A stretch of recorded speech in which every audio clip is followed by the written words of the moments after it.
just how strong did Deku become after mastering One for All? In chapter 422, Deku unified the world as the new symbol of peace, leading the final assault against All for One and ending his reign of terror. Everyone has now accepted Deku as the greatest hero, just as he narrates in the beginning of the story. Now, given the Quirk singularity, which explains that quirks being passed on from generation to generation gradually become stronger, so naturally, One for All follows the same principle. The first user possessed a stockpile quirk that stored enormous amounts of raw power that gives you super strength, speed, and durability. This means Deku, being the 9th user, can achieve the same feats Prime All Might did and has even more power, which was confirmed in the final fight, where All for One states Deku's punch is stronger than the other users. Now keep in mind, All Might was described as a superhuman in another league compared to other pro heroes, a deus ex machina who defies the laws of physics and fate, which also applies to Deku now, but on top of that, he has 6 more quirks. Think about it, if All Might could reduce the crime rate where villains stop committing major felonies just due to his presence, no wonder Deku could achieve the same by chapter 317, when he roamed the streets for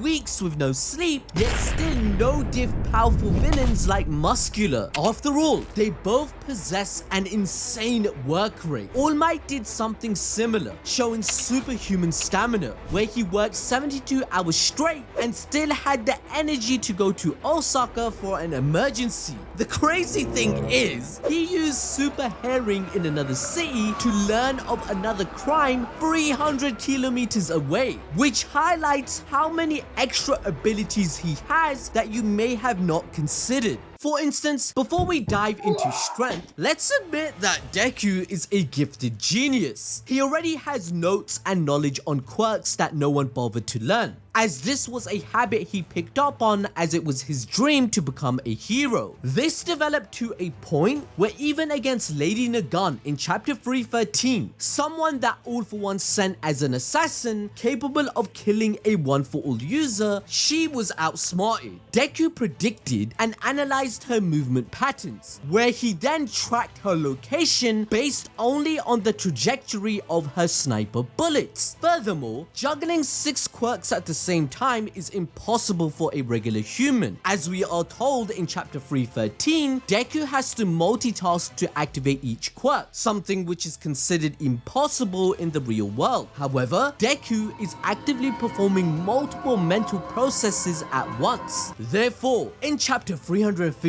he forces out the 3rd user's quirk for the first time, despite no practice or preparation beforehand, and then mastered Far-Jin, Smokescreen, and other quirks amidst a freaking fight. Like, let's not forget that Deku remembered where invisible objects are during the cultural festival arc when he fought against Gentle, which showcases his immense battle IQ, and he uses One for All in more ways than one. He has shoot style and Air Force gloves, which condenses his power into tiny bullets, which can practically destroy 99% of the fodder characters. Also, in the final battle, Deku's intelligence to strategize is highlighted through his Carnage mode. He used Black Whip to keep his body moving when it was completely broken apart. This garnered the respect of all previous 8 users, where the second states his admiration for quirks makes One for All shine even brighter, bringing out their true potential. Which now leads me to explain Deku's strength. It's important to note that by the time Deku entered the UA exam, he was already physically strong whilst quirkless. The training Deku underwent had him carrying All Might, and just for reference, he weighs a staggering 255 kg in his powered up form. Now this was required because All Might stated that without training, One For All's sheer power would cause Deku's entire body to explode. However, he learns to use 100% with his 6 quirks without sustaining damage, which unlocked the ability to even increase it to 120%. All the support quirks within One For All were boosted to an extreme, confirmed in chapter 369. Gear Shift was only capable of working on small objects, but after melding with One For All, Gear Shift evolved to the point where it is difficult to control, and thus Deku would only have 5 minutes before the effects incapacitated him. Overall, there are 6 powers granted. Black Whip, which allows Deku to swing on surface for movement and momentum, grab people to bind them, and much more. Float is used to mimic flight. Danger Sense is like Spider-Man, making Deku aware of anything that is about to hurt himself and others he wants to protect. Smoke Screen, which obscures vision across a wide area, even against villains as strong as Shigaraki or Lady Nagun.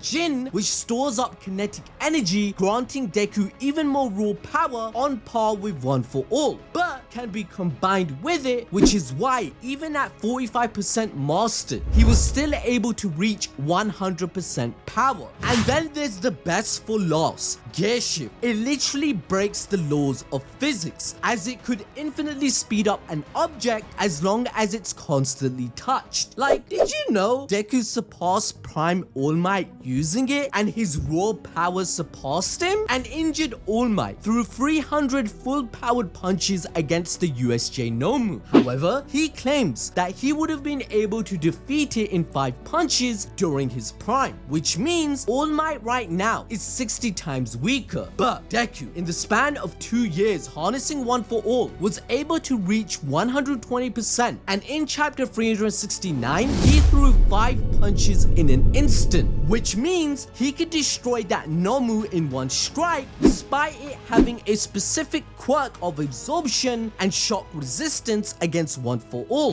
This is clear evidence that Deku is way faster and stronger, which is insane considering that Prime All Might is considered stronger, if not equal in strength to Captain Celebrity, the #1 hero in America. That dude has feats where he lifted a cruise ship which weighs between 70,000 tons to 180,000, which makes sense since an injured, out of Prime All Might achieves something similar by lifting the Tokyo Sky Egg to safety with thousands of people inside it, which weighs around 32,000 tons if we are lowballing. This puts into perspective how ridiculously strong Deku must be, as technically speaking, he can well lift over 200,000 tons. But we have much more to discuss. For instance, one of the best feats Deku has ever performed was in the Hero Rising movie, before facing Shigaraki in the final war. This will allow us to gauge what kind of attacks the Demon Lord was tanking, and why no one except Deku stood a chance against him. As we are told through the story, Shigaraki or All For One, with their power alone, could take out the entire country of Japan and then the entire world. We will prove why that is exactly the case. During Deku's fight against Nine, Bakugo helped with a 100% One For All punch to destroy a thunderstorm, but this was no ordinary one, mate, as it scaled many times larger than the island, which was around 3 to 4 kilometers. That's a good ballpark since we know around 1,000 people live on the island as well. Now, Bakugo claims that Nine with his attack was going to destroy the entire island, which is crazy because Nuba Island even possessed multiple mountains. So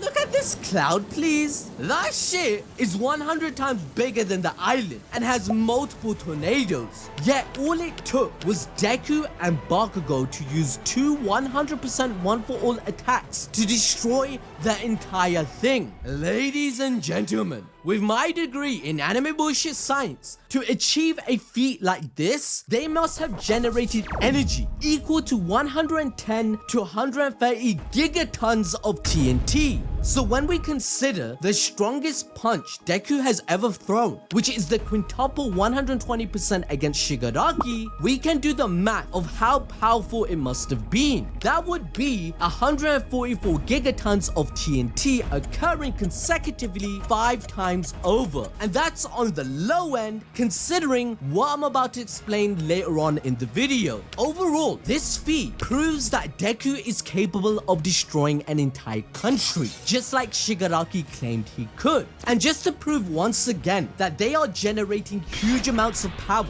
it's confirmed in chapter 424 that Deku's final punch on All For One changed the weather across the entire planet for a few days, due to the wind gust pressure increasing, causing people to stay inside. Now let's look at the facts. Chapter 317, Deku claimed he's on par with Prime All Might's level, and the same can be said about Shigaraki. In his base form, without quirks, Shigaraki was stated to be on par with Prime All Might's speed, power, and durability multiple times in the story. With that alone, he no-diff Endeavor and all the heroes combined, where they couldn't believe what they were facing against. However, Deku comes in and is able to stop a punch at this level of power with ease, unlike the others, and slam Shigaraki into the ground, causing craters. But wait, there's more! But guess what? Shigaraki evolved again, gaining even more power in his apex predator form. Eventually, Best Genius had to admit that Shigaraki is on a whole different dimension, and his power-up leaves them almost no chance to win. Shigaraki's awakened quirk can destroy an entire city or mountain with a single touch. And keep in mind, a weaker version of himself was able to defeat Stars and Stripes, the most powerful woman in the entire world. She could catch light speed lasers and create vacuums, which he tanked no problem. However, even though her quirk can break the laws of physics, she can't impose a rule on herself that makes her as physically as powerful as Prime All Might. And then there's the Intercontinental Punch, which is around 8 tetratons of TNT, which is equated to a small asteroid hitting Earth, which makes sense since it changed the landscape of the ocean, stratosphere, and created a huge explosion. Even so, Shigaraki still survived, and Deku, panickedly in the story, is said to be stronger, who has similar feats of breaking Shigaraki's jaw and more. This means that if you surpass the symbol of peace, which is All Might, you are the strongest of all time. Yet Deku has 6 quirks on top of what his sensei had at disposal. So, you know that quintuple smash I mentioned earlier? Deku basically destroys Shigaraki. It is stated that Deku could annihilate him in a single blow, leaving nothing behind, but Deku refuses to do so. He even puts a hole in Shigaraki's chest and surpasses his regeneration speed. This one feat alone basically means Deku's strength is capable of one-shotting all the heroes, because his power level is hundreds of times higher than any other character, even eclipsing Prime All Might. Looking back holistically, after the events that took place in the all-out war, he proved to be capable of defeating villains and traveling all throughout the country for several weeks without having rest, whilst keeping full cowl activated at all times, by the way. So even whilst extremely exhausted, he could still ward off the combined efforts of Class 1A combined, which includes Shoto, Bakugo, Uraraka, and more, who tried to stop him at 45% but couldn't. They actually lost, where the only reason they stopped Deku was because of the power of Talk no Jutsu, let's be honest. But now you're probably wondering, ABD, just how fast is Deku then? Well, by the end of the manga, he can potentially react to light speed. In the canon movies, with just 5% power, Deku outran bullets, where in the final battle, he punched so fast that his hands went on fire, where he eventually melted iron pillars, and to achieve something like that, Deku needed to generate enough energy to burn at 1500 degrees. Therefore, to achieve something like that, Deku was moving at a minimum of Mark 5. But guess what? We've only just gotten started, baby! At 45% 1 for all, Deku was capable of dodging multiple shots from Lady Nagant's sniper rifle. Now keep in mind that Nagant's quirk can increase the velocity of her shots, where in chapter 379, she had proved to have sent a bullet flying over 200 kilometers in a few seconds. Because in the official map in volume 36, Lady Nagant was at the hospital on the main island,